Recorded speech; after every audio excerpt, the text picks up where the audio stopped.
All right, folks. I tried, and unfortunately, I majorly failed to get the Never Nester video working. And just for kicks and giggles, maybe what I'll do, I actually recorded maybe like a 10-minute video of me trying to get the Never Nester video on YouTube to work, failing over and over and over again. And so for kicks and giggles, maybe what I'll do is after we look at something else, maybe equally as amusing, I will append the other video attempt so all of you can watch me try to get Never Nester working. And you can see a couple clips of the Never Nester video, which, by the way, I strongly encourage you check out. It's incredible video if you haven't seen it. I'll try to link the YouTube video below, but I strongly recommend you check it out. Now, given that we had that trouble, but I really wanted to look at some code because I wanted to do more than just the general life traits. Don't leave me, buddy. Come on. No, stay. The little diggity is thinking about, no, you can stay. Come on. We're doing a video. He gets real upset when I use the adult voice. He likes the daddy voice. Yeah, you like the doggy daddy voice. Yeah. Oh, see, that's got him. But then when I go back to adult mode, he doesn't like that so much. Calm down. He thinks he's in trouble. You're not in trouble, okay? But daddy's got to talk to the audience now, all right? Okay. All right, so what we're going to do is we're going to look at Mentor instead. And in particular, I wanted us to look at some funny stuff that will not necessarily be as good as the never nesting rule, but will teach us some things about technology and how to write better software just in general. So with that, I'm going to try to share the Mentor Summaries page here. And yeah, there we go. We can look at this together. Okay, so this is Mentor, as I think many of you have seen, and it's got its leaderboard of repos that we've just arbitrarily dropped in here. And the higher order bit is Mentor is going to give essentially a FICO score for all these repositories. Current score is within the last 24 months by default, and lifetime is over the entire lifetime of the repository. The way we think about software at Merly is they are sort of living, breathing entities. And the more I write software and the more we work with software, the more I think this is probably a fairly good representation of them, given that the momentum software system has tends to stick with it. So even the most amazing recovery attempts at a repo like this might be challenging given the nature of the problems this repo probably has that's been embedded over potentially many years of development. Yeah, like in this case, just 4 years. Huh. I wonder why this is only showing like 10 points. Not there is a rule here that we don't do this. Huh, interesting. It says I added this. Yeah, there's a recurring bug here in Mentor that we should probably fix, but we'll save that for another time. But the next piece I wanted to show us was to look at either Linux or Git. Okay, so I guess we'll take a look at Linux. And what I was hoping to show with Linux, and keep in mind, I don't actually know if we can show this with Linux. I haven't actually checked, but I have a sneaking suspicion that we can. And so I'm just going to take a look. By the way, this is quite interesting. Yeah, this is very interesting. Yeah, this sort of oscillation is not uncommon. You know, write a whole bunch of code, degrade the quality, then fix, and you can see these kind of trends. But I'm not used to seeing it oscillate this much. Not for code that's like really outstanding. Because I think Git perhaps does a little bit of this oscillation too. But anyway, so this is the lines of code, and it's in its lowest state. It looks like it's around, I don't know, maybe this is 1 million lines of code, 1.5 million, and then it's climbing back up, and then it gets up to about 10 million and it drops back down. So we'd have to investigate what exactly is going on here. But that aside, I wanted to try to show something else in the hopes that Mentor will actually see this and it will give the results that I think it will. Keep in mind, and again, my apologies for some of these output issues.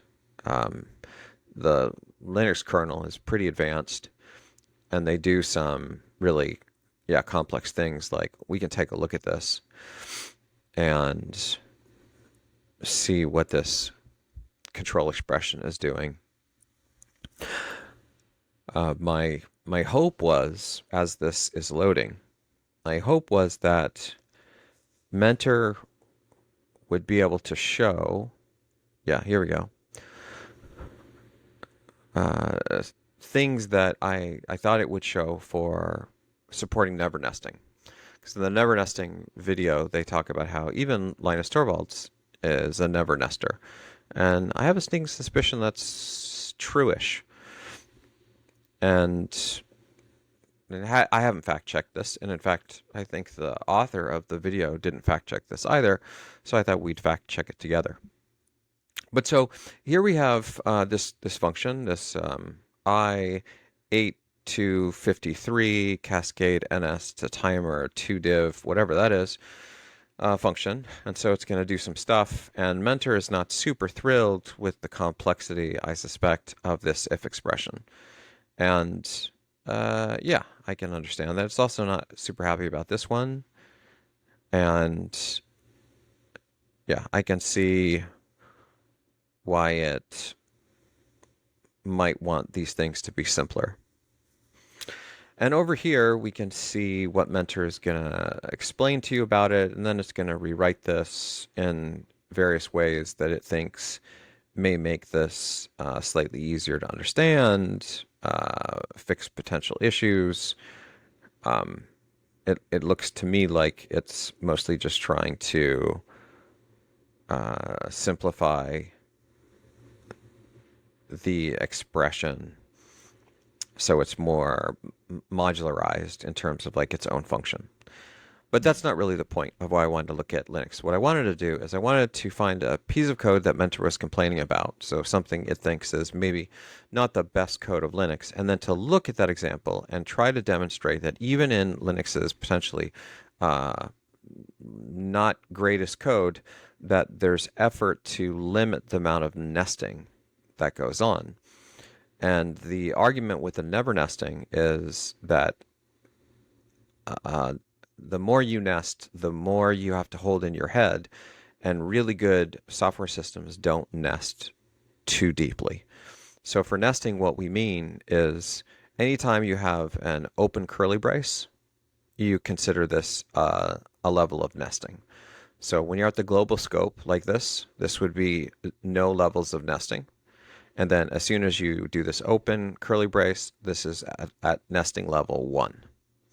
And then when you do the next curly brace here, this would be nesting level 2. And then as the never nester was pointing out, one way to minimize nesting is you check for error cases, failure cases, right at the beginning of these methods, and then you return when you enter that failure case.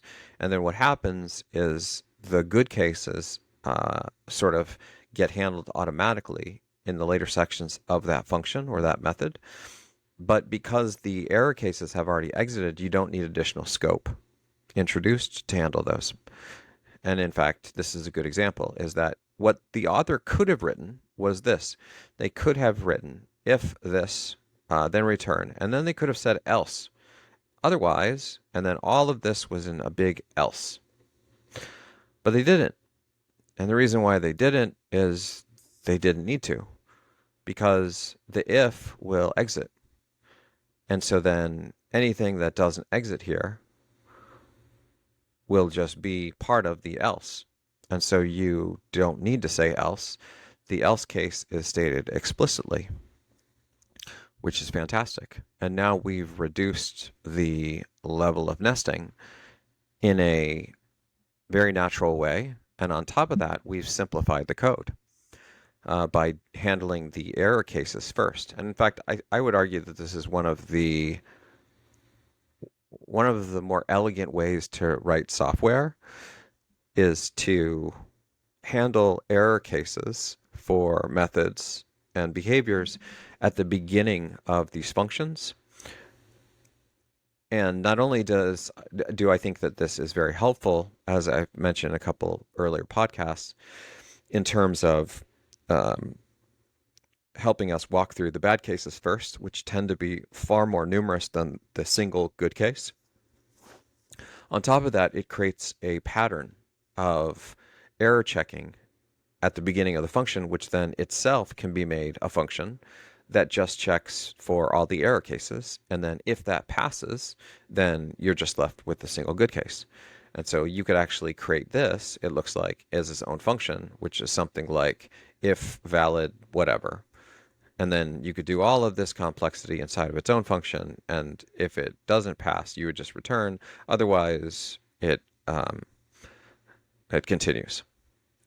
So now, along the lines with Never Nester, what he would argue is then you have reduced nesting subsequently. And in this case, I don't know that we totally get it. I think that this is interesting because there is a little bit more nesting than what I would see normally.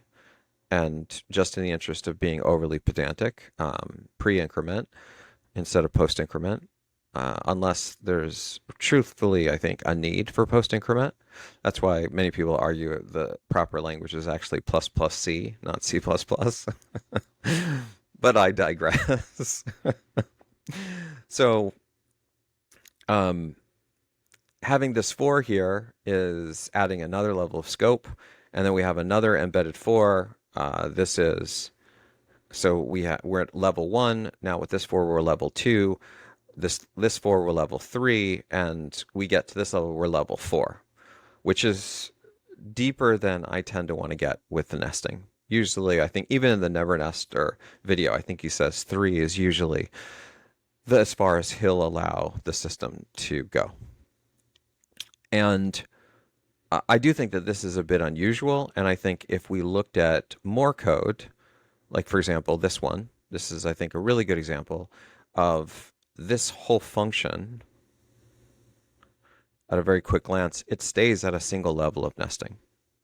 There actually is only one level of nesting for this whole function, and it's read essentially serially. And the reason why these are not additional layers of nesting is there's actually no additional scope, is you just check for these if, and if the if is valid, then you exit, and then it leads to the next. And so again, this is all very likely error checking.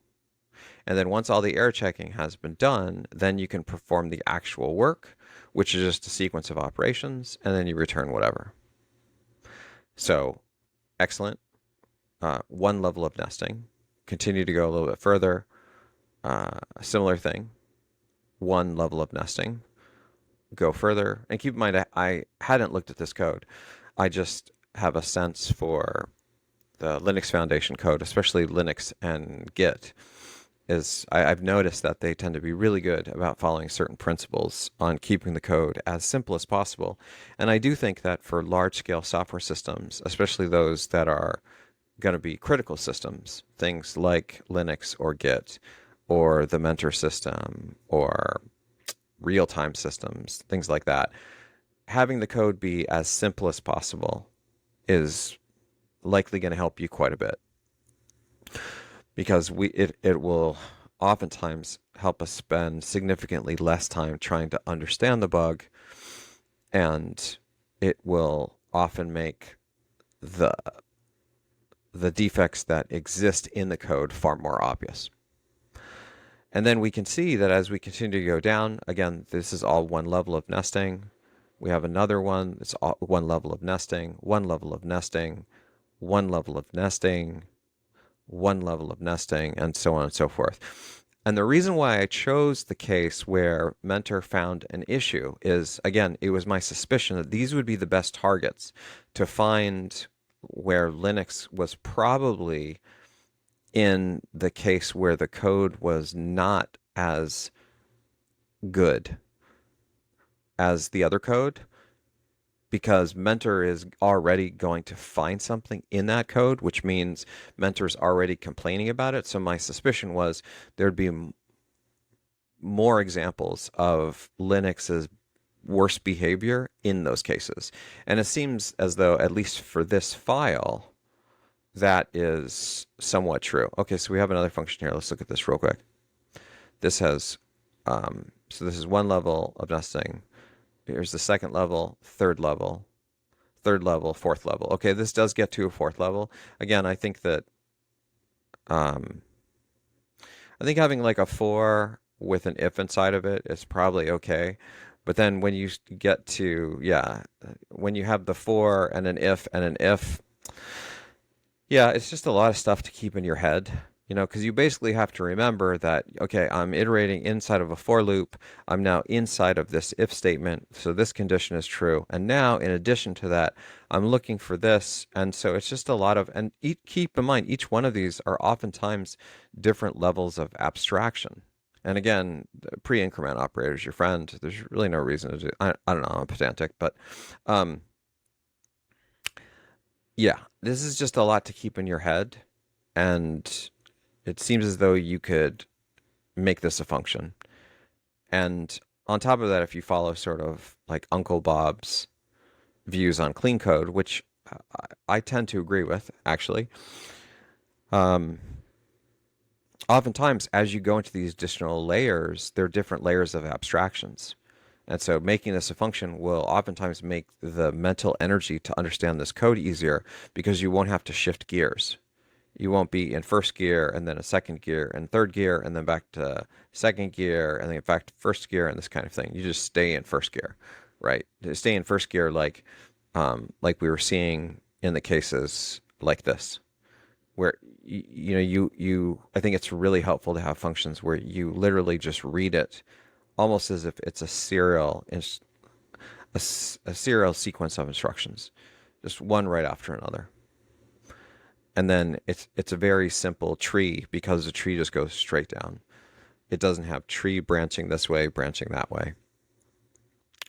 So yeah, that's basically what I wanted to show. And while we're here,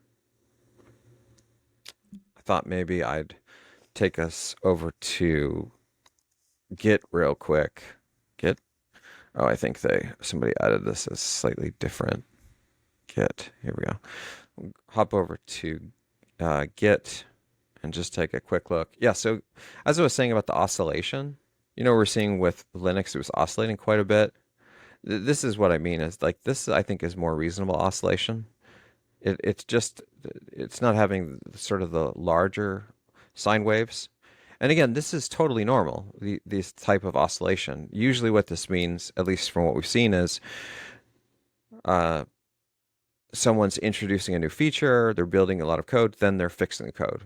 A lot of new code, fixing the code. A lot of new code, fixing the code, right? And so oftentimes a lot of new code, quality is going to go down. And then fixing and making the code better, quality will go up.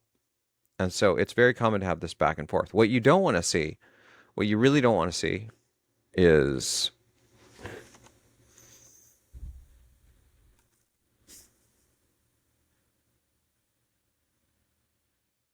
this.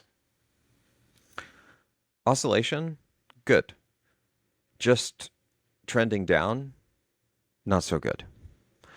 Not good at all. So I don't know what is going on here with Vercel's Next.js. I'm not an expert in this, but what we've seen from Mentor is it tends to be pretty good about, pretty reasonable in the things that it identifies. And it seemed as though Vercel was doing pretty well right up until about whatever this point in time is. Yeah, 2020. Yeah, look at this. This mentor thinks it's outstanding.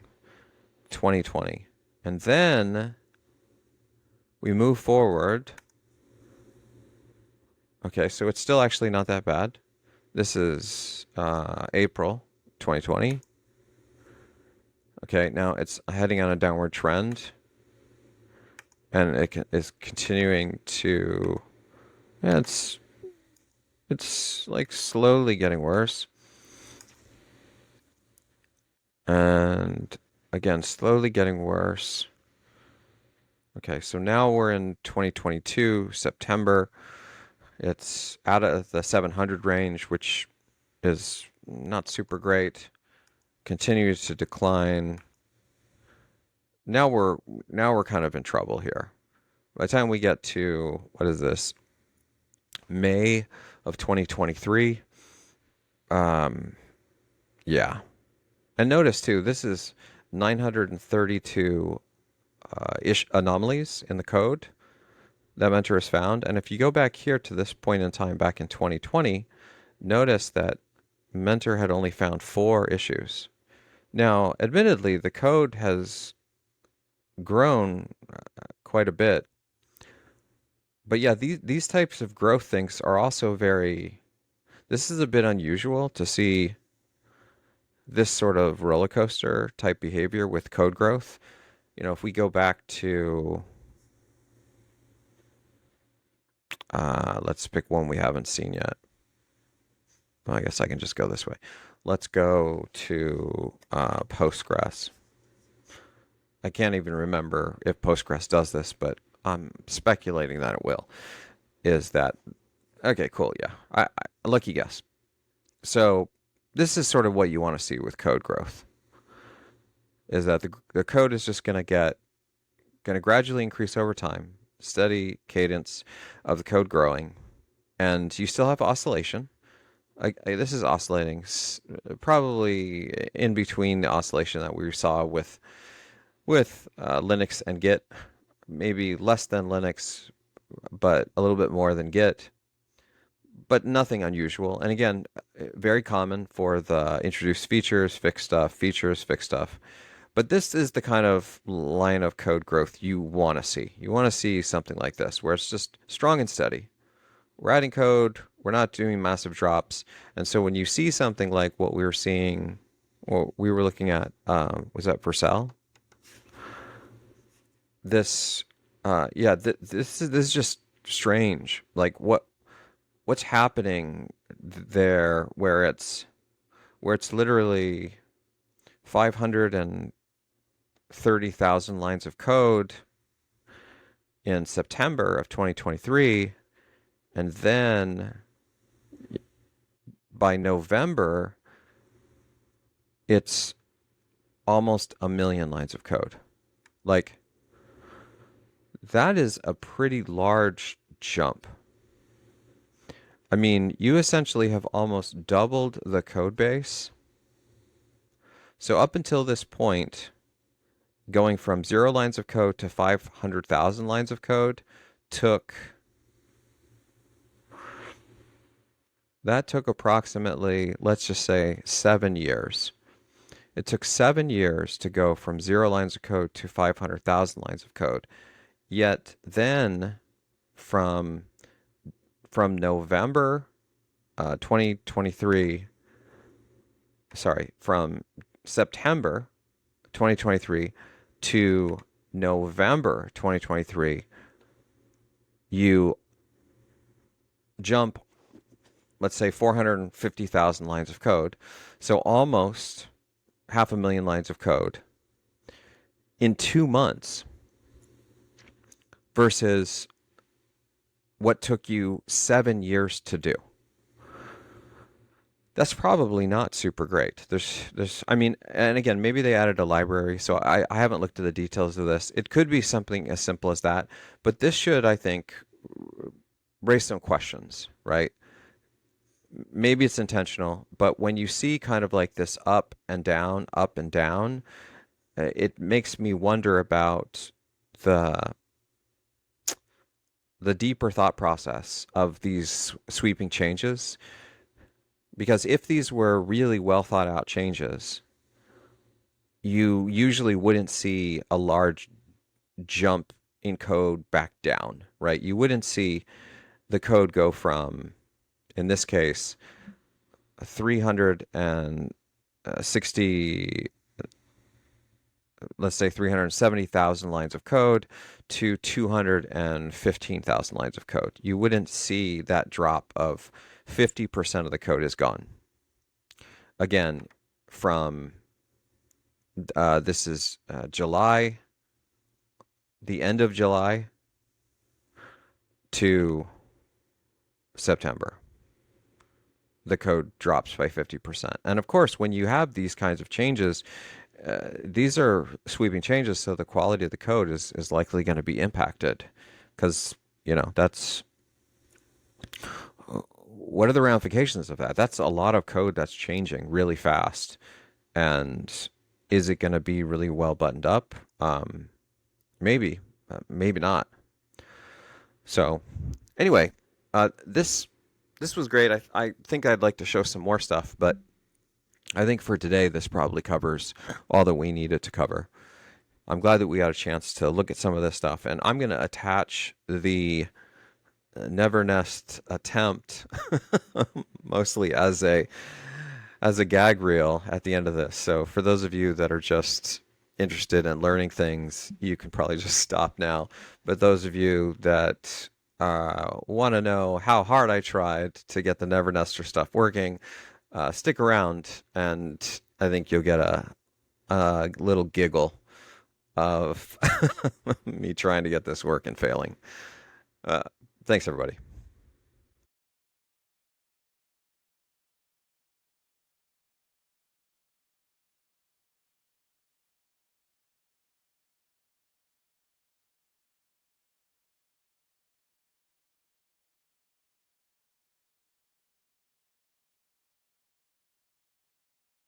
All right, everybody. We're going to never nesting, as I promised. And we also have doggy. So I've got extra heating blanket on me. We'll see if he sticks around this time. Okay, and I need to make sure I mute my mic while the thing's coming through. So hopefully I remember all the stuff. Murley's decided, Murley the dog, not the company. Murley the dog decided to join us. So just to add one more variable. Isn't that right? Yeah. You're going to stick around? Yeah. Okay. Okay, here we go. So never nesting. And by the way, I did a speed check on the bandwidth for my downloads, and it says about 100 megabits per second, but YouTube is acting up as it does. So hopefully it buffers itself and we don't have issues. Anyway, without further ado,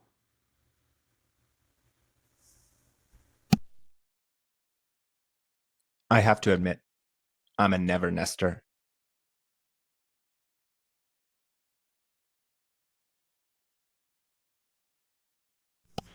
for real, YouTube, like, what is all this buffer thing? Like, we all see this, right? Like, that was the whole. Look at this. Oh my gosh. Oh, look, I even downloaded it. I'm trying to figure out where the. Hey, buddy, you leaving? Okay, go ahead. You go over. Right there you go. Okay. So let's just take a look here. Okay, we're gonna try again. Let's see if YouTube can figure itself out. Fingers crossed.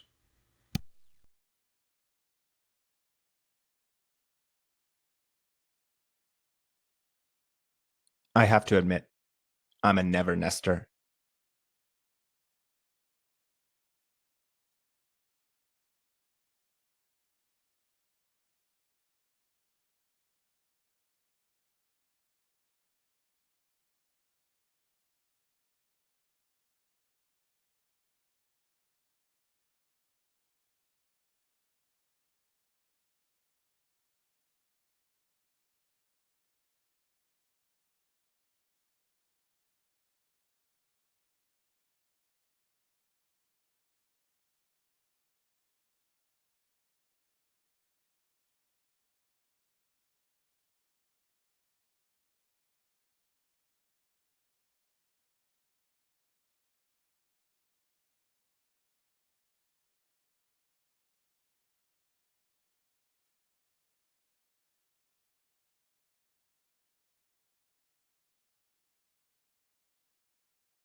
Oh my gosh, I kept myself muted that whole time. But that was actually hilarious because I think you, even with me muted, I bet you all got the message. So I think I'm going to leave that in our gag reel.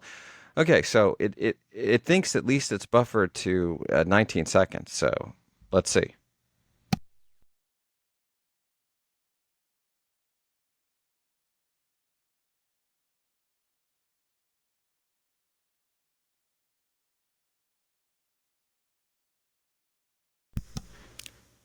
Like, what the? I know there's a family channel, and I so have to admit, I'm a never nester. oh my goodness, YouTube.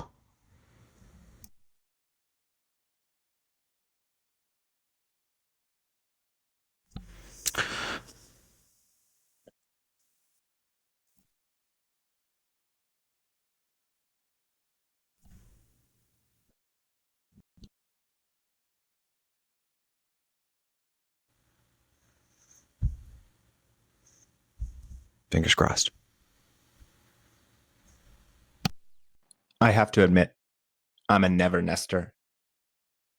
I know, shocking, but there are more of us than you think. Dozens.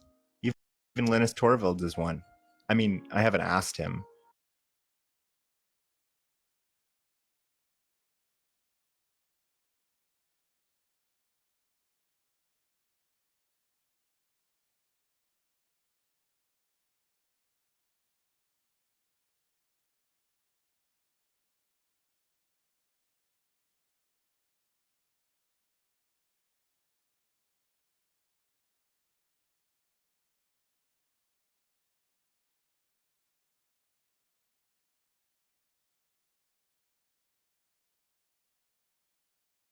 But I'll show you what I mean in a little bit.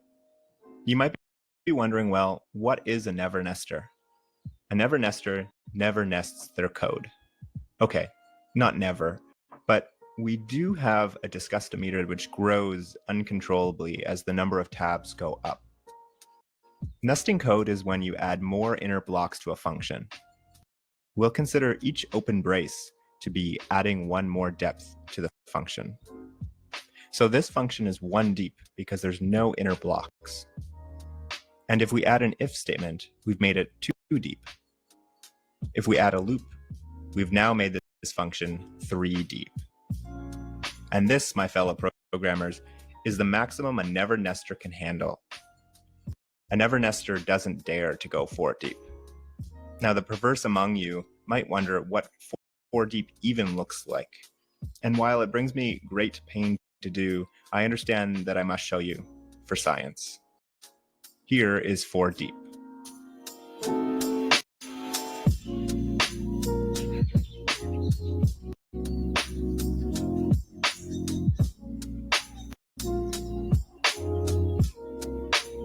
We've now taken a reasonably readable function and dramatically increased the amount of conditions your brain must simultaneously hold.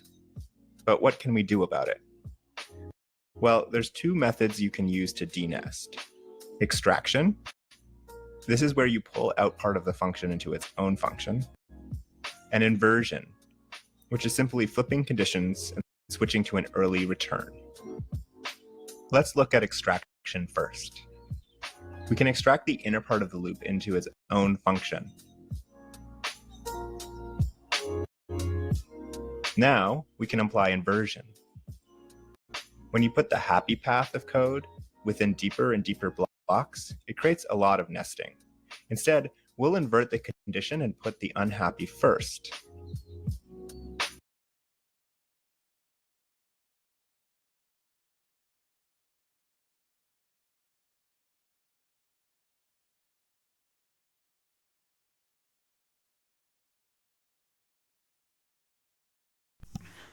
Well, Dean, it seems like YouTube doesn't want to play well.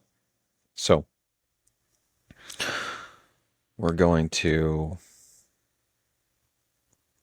put this on pause for a moment, and I'm going to return with another potential solution, which I'm not sure exactly what it will be yet. but give me a moment. I'll figure it out.